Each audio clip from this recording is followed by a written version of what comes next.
Over the last few years, the number of people seeking help for opioid addiction has increased. This is due to the arrival of opioid-based drugs like street fentanyl. Street fentanyl is highly addictive, potent, and deadly. Street fentanyl is used on its own, but has also been found to be unknowingly added to other illicit drugs like cocaine, crack, and heroin. Naloxone is a drug that can temporarily reverse the deadly effects of fentanyl and any other opioids. This is an intranasal naloxone kit.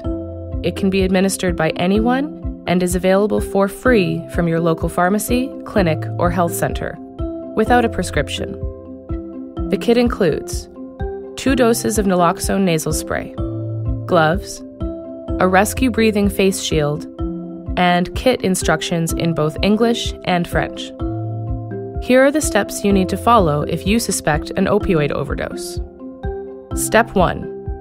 Identify opioid overdose and call 911. Check for signs and symptoms of an opioid overdose. These can include: the person is not moving, breathing is slow or gone, lips and nails are blue, the person may be choking, gurgling or snoring sounds, the person cannot be woken up, skin feels cold and clammy, pupils are tiny. Check to see if you can wake them. Shake them and rub their chest. If you can't, call 911 or ask someone to call for you and proceed to lay the person on their back. Make sure help is on the way. Step 2. Give naloxone nasal spray. Remove device from packaging. Do not test the device. There is only 1 dose per device. Tilt the person's head back and provide support under their neck with your hand. Hold the device with your thumb on the bottom of the plunger. Put your first and middle fingers on either side of the nozzle. Gently insert the tip of the nozzle into one nostril. Your fingers should be right up against the nose. If giving to a child, make sure the nozzle seals the nostril.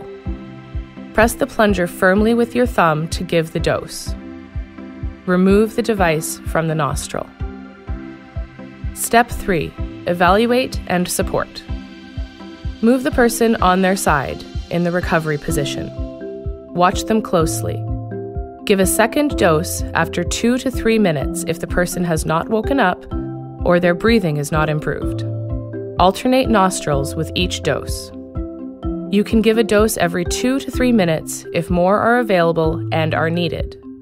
It often takes a few doses to revive someone, so don't panic or give up. If you know how, perform CPR until emergency medical help arrives.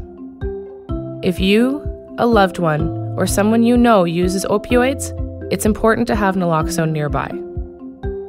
If you witness an opioid overdose, always stay and call 911. Follow their direction and administer naloxone if you have it.